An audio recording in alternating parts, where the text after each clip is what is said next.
Hey everyone, thanks for joining me. I've got a book I've been excited to get to for a long time, Stephen Platt's Soul Saga.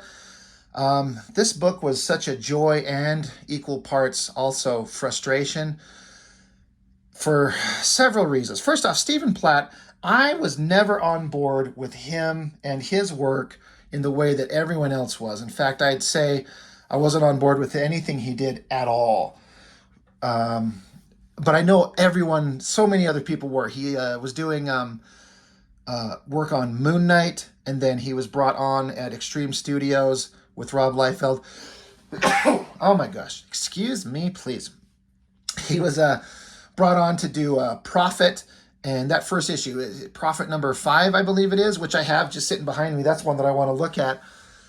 But everyone was into him because he was hyper detailed, exaggerated muscle, and it's like he was a combination of Rob Liefeld and Todd McFarlane, but on steroids with no filter and no brain. But people loved it because, goddamn, it was beautiful and exciting and cool. I did not like it at all. It was too much, too far, too weird. But that's just me. That's just my interests. But he come along and suddenly was going to do this book, Soul Saga. And this is immaterial, but this is a Michael Turner cover, not a Stephen Platt, the original actual artist himself. They did a bunch of the books, and they'd have other artists come along and do covers, like issue 2 here. It's a painting by David Finch. Looks really good, but it's not Stephen Platt. But I was interested in Soul Saga, and I'm not exactly sure on the time frames, but my memory is that I was a huge fan of Joe Mad and his Battle Chasers book. But that fucking guy could not put out an issue on any kind of timely manner to save his life. There was times when there was like a full year in between issues. We're talking like a 20-something page comic, and it took him a full year to do it. It's because he had other interests doing other things, and he was super wealthy, and he didn't need to do no goddamn thing that he didn't want to do. That honestly insults me, though, because he's not popular if not for the fans that followed his work. And his fans followed him onto his own book, Battle Chasers, and it was selling crazy good, and he was extremely wealthy. And it's kind of like he didn't give a fuck. He didn't care because he wanted to go exist in video game world. Well, can you finish up the run that you were doing, not leave the series on a cliffhanger? Anyway, I should talk about Battle Chasers when it actually comes out. But the reason I bring that up is that Soul Saga, in a way, it looked like when it was coming out, and once I read it, it's kind of like a fun replacement for that type of exciting artwork, beautiful coloring, fantasy, sci-fi genre. So Soul Saga, yeah, and it seemed like it came out on a little bit more regular basis for like 5 issues, and then he was just done. And it ended on a massive cliffhanger that they never had the final issue released anywhere until I found out years later that it was released in like Europe, I think. I don't think it ever saw an American release. I'm like, what the fuck is going on? What the fuck is wrong with you guys? Like, you release the books, you're drawing them, you're getting extremely wealthy, you're doing the kind of job so many of us would die to have, and you can't put a fucking book out. You stop in the middle of a story, and then you secretly publish one in another country? Now, I'm not exactly sure on all the specific details, but I'm pretty sure I'm at least generally correct as far as the last issue being published elsewhere. I never saw it, and it was drawn by somebody else, I believe. I could be wrong, but fuck it. Not enough with the negative. Let's get into why it was interesting in the first place. Stephen Platt, he refined his artwork. He kind of got rid of the over-the-top exaggeration of anatomy and ridiculousness that I didn't like. It's still there, and we will see it in here. But he got more refined as a storyteller and as an artist. He got some of the best inkers. That's Matt Banning. He's so goddamn good. Got this, the colorist, Christian Lickner. Now, I just did a video on Ultimates where he digitally painted over Joe Mad's pencils, and I hated it. But Christian Lickner's colors on this book are fantastic. They are great because it's not that out of focus, fuzzy, painterly look over pencils. This is black and white inked artwork and then great coloring on it. Enough of my yapping for 4 minutes. Let's get into the book. I thought this opening double page spread looked so goddamn neat. I love the idea of a big sci-fi world. I think that they should have done some design elements a little different. Got rid of all of this fucking nonsense over here. Put the credits in the back. Put all this legal shit in the back. Leave this open to have this opening double page spread of this great, like, this rocky ground with like fire coming up from under it, and these mountains in the background, and these little inset panels of this like a castle area, and these characters living in this world. I mean, look at the coloring in this. This looks so neat. I opened this up and I'm like, holy shit, this is going to be good. And this ground with these rock, like the top being black, and then these lines coming down with a big light source coming up from underneath. I adopted that into some of my artwork in places. I think it looks really neat. But some magical guys have this magical sword. Look at this coloring on the energy coming off this sword. This is stuff that is so monumentally different from, trying to find something to show as a comparison. Both ways are good, but the modern coloring, like looking at, I just have this next to me all the time for some reason. I've never put it away since I did the video, but look at the coloring in this. Now this is on newsprint with old school 1989 coloring. Like, see the energy coming off his energy glove there, and compare it to the energy and the coloring of that there. Now honestly, I'm not saying that one is better than the other. They both work in the context in which they exist. There is something about old school newsprint and flat colors that is just so classic, and that's what classic comic books look like to me, and I love it. And I wish there was actually more books that looked like this. That being said, this coloring that they could do on this nice, glossy, shiny paper, and look at the energy coming off that. It looks like something right out of a movie. Like, it's energy effects everywhere. It looks great, and I think that it fits this comic really well. Anyway, magical sword, it's twitching. You got all these like guys surrounding it, trying to contain its energies, and like, quickly brothers, we must not fail to contain it. Concentrate. And the energy radiates out, and they're doing more magical shit. And look at this again. You can't get this effect anyway except with modern awesome coloring, computer coloring, and it works. But there's something wrong. They suppressed it for now, but something's coming. Like the Soul Blade has awakened. That's the Soul Blade. So, you know, they're starting it out like this is a big dangerous thing, and people are trying to contain it, and it almost got out of control. So what does that mean? So, Valinor province, many, many years ago. And this is where Stephen Platt, who again, he does some weird drawings. He's not going for anatomical realism at all, and that's just fine. But his sense of design, like these rocky backgrounds and the vehicles that you'll be seeing in this comic, and the buildings. The story is basically like, you've got this old man living out in basically like a farm-ish type thing. And this old man he volunteered for the adoptive youth placement program. He's like, yeah, I did that. So like, all right, we got this pain in the ass kid.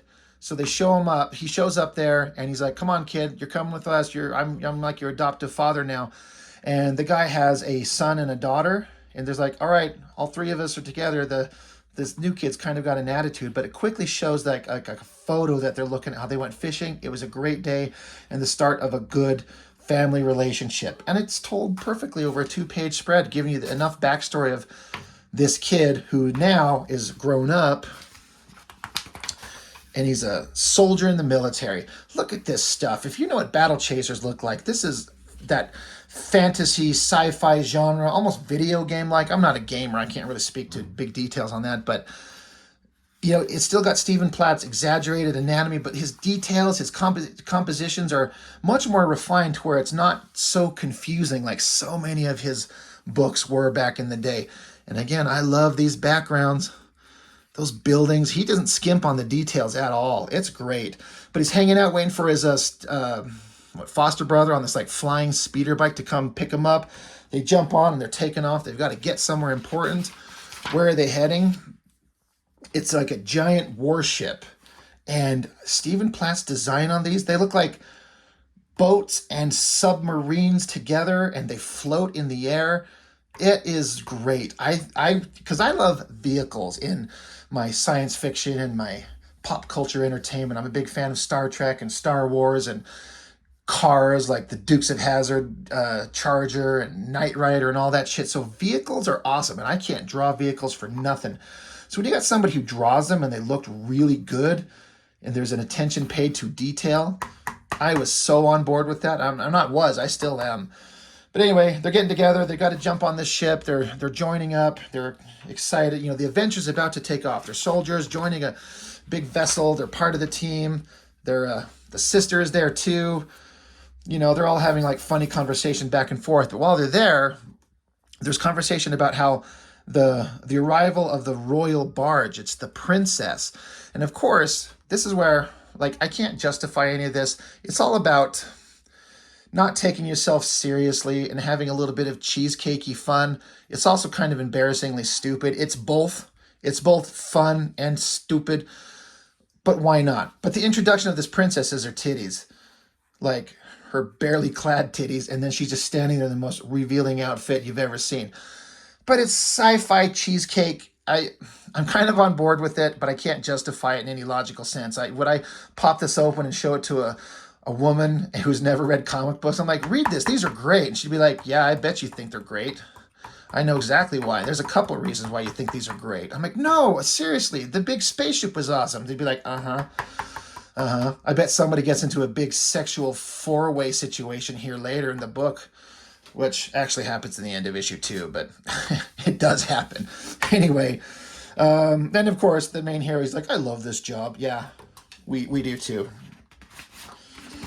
Anyway, cut back to evil bad guys. You got what, some magician wizard looking guy with like a rotting zombie face. I like these hands, you know, they're posed doing like magical shit.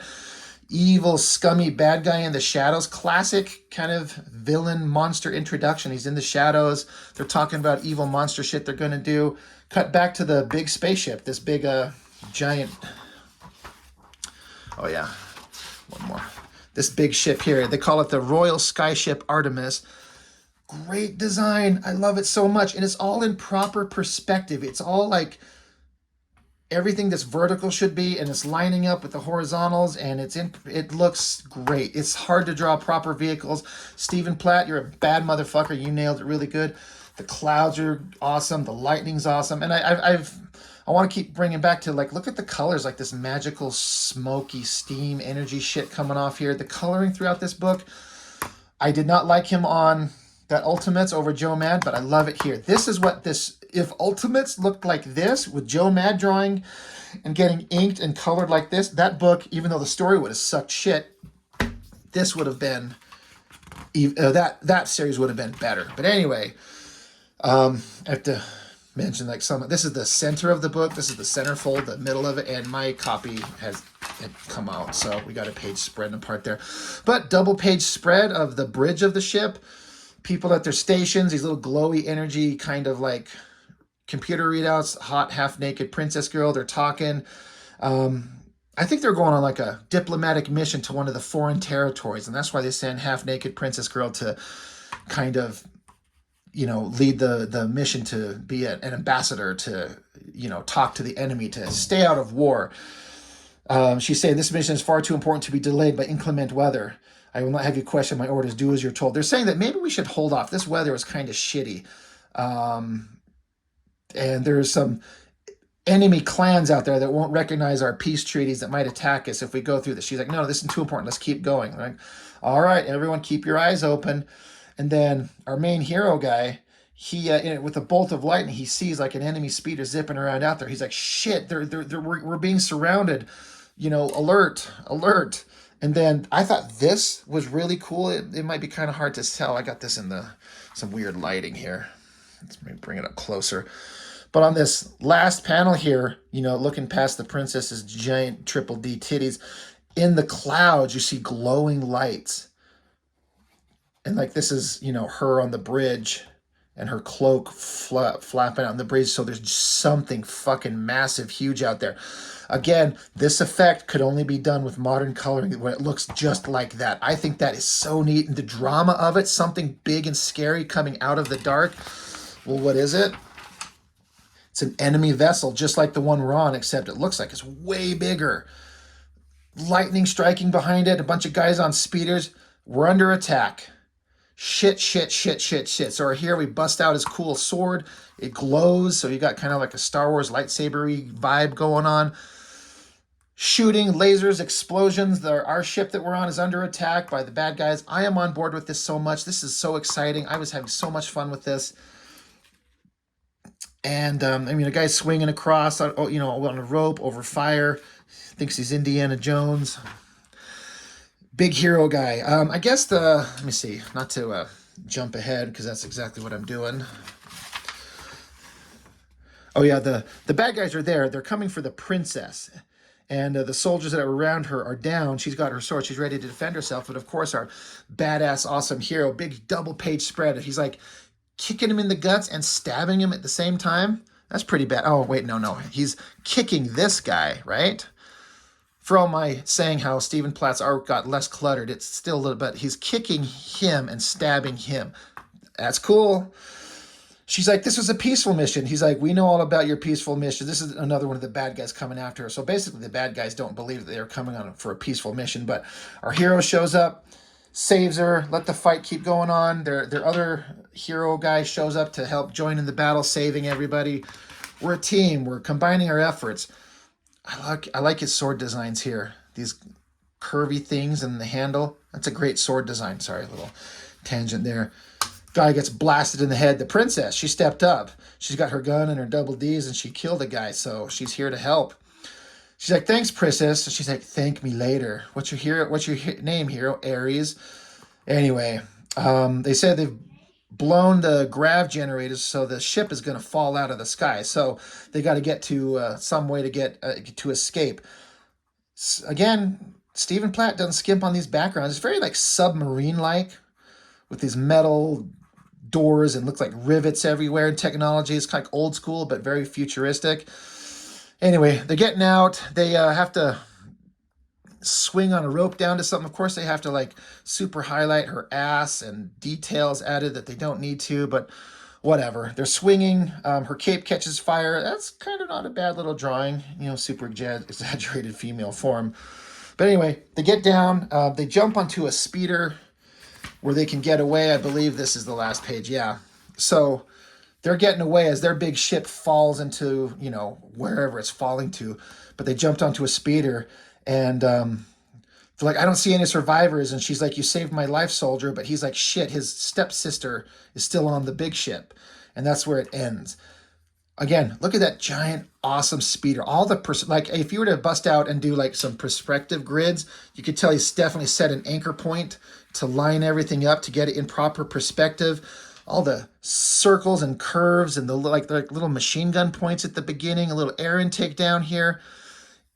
The mechanics of that look so good. Stephen Platt, you are a bad motherfucker. I was so on board with this book when it came out. I couldn't wait for the next one. I can't remember, like I've said, if it was plagued by delays as bad as Battle Chasers was. My memory is that it wasn't, but I'll be checking that out later. So that's issue 1. There, Top Cow's going on about some of the other things they've got with their books. All of this is significantly less interesting than the book that we just read. So anyway, Soul Saga #1. I do have the entire run, minus the one issue they never released anywhere. We'll get into issue 2 not too far in the future. I'm sitting here trying to think about going through it right now. Or, you know what? Fuck it. You know what? I was going to break it up, but you know what? We're already into it. We're having a lot of fun. We're going to do Soul Saga's issues 1 and 2. Because I've decided that we can. Because look at this coloring. Holy shit. I think that looks so neat. This soft, cool blues everywhere. And the designs on everything. The buildings. You got these like big statues holding up sections of it. Goddamn, the coloring by Liquid is the coloring house. I don't know if that's still that Christian Lichtner guy. Oh yeah, well, it's written by Stephen Platt and Christian Lichtner. I don't know the connection if Lichtner is part of the Liquid coloring group or whatever, but yeah, I'm having too much fun with this Soul Saga book. So we're going to do issues 1 and 2. Why not? Because we can. Because I want to get to the final page and show you the smutty end of this thing. Anyway, as it ended with before, our heroes are coming in. And they get picked up by some escort drones to take them in. The princess is you know, she's lucky to be alive. This soldier saved her. They lost a ship, but the princess is alive. Of course, they have to show her ass, and they got to draw in that little part of her little snatch down there that's just unnecessary. Stephen Platt, you're a bad motherfucker, but dude, chill out. But anyway, they're kind of talking of what they're going to do for now. And she turns to the hero. By the way, Ares, never forget that your sacrifice was not in vain. The heavy price paid by your sister and fellow soldiers will not go unnoticed by the Dominion.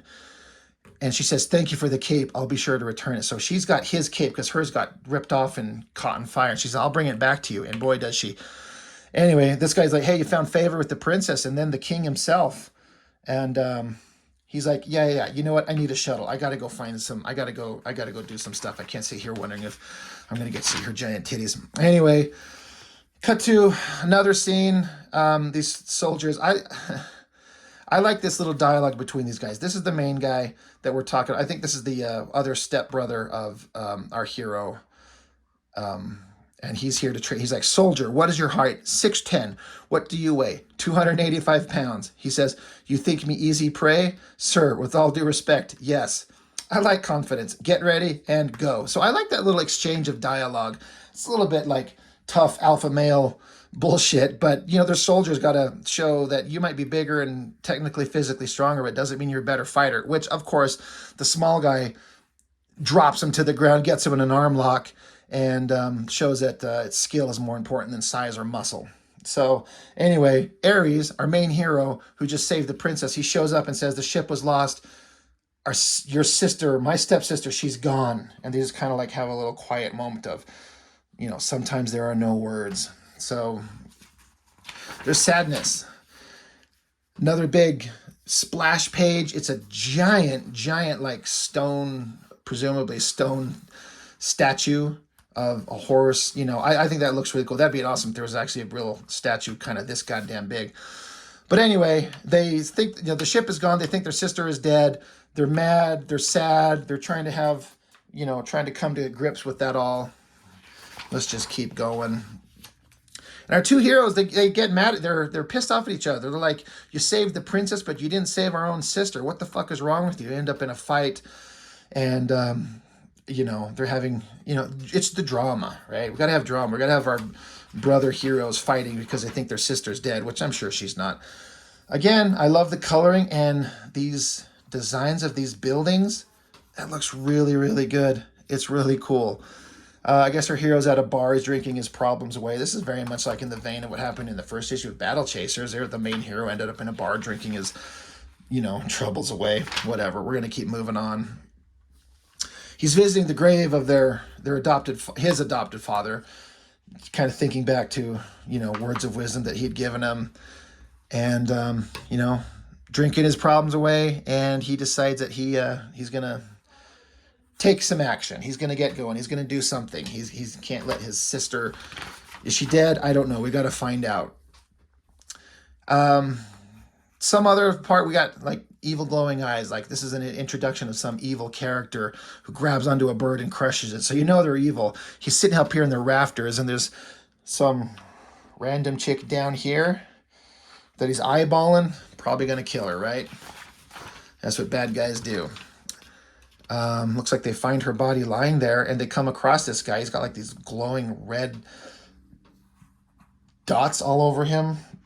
It's kind of a creepy vibe. He rips one of these guys' arms off. So this arm that he's got is this giant mutant arm thing. Apparently, he just rips one of these human guys' arms off. You can see he does have a giant arm. He slams it into the ground and it blows it open.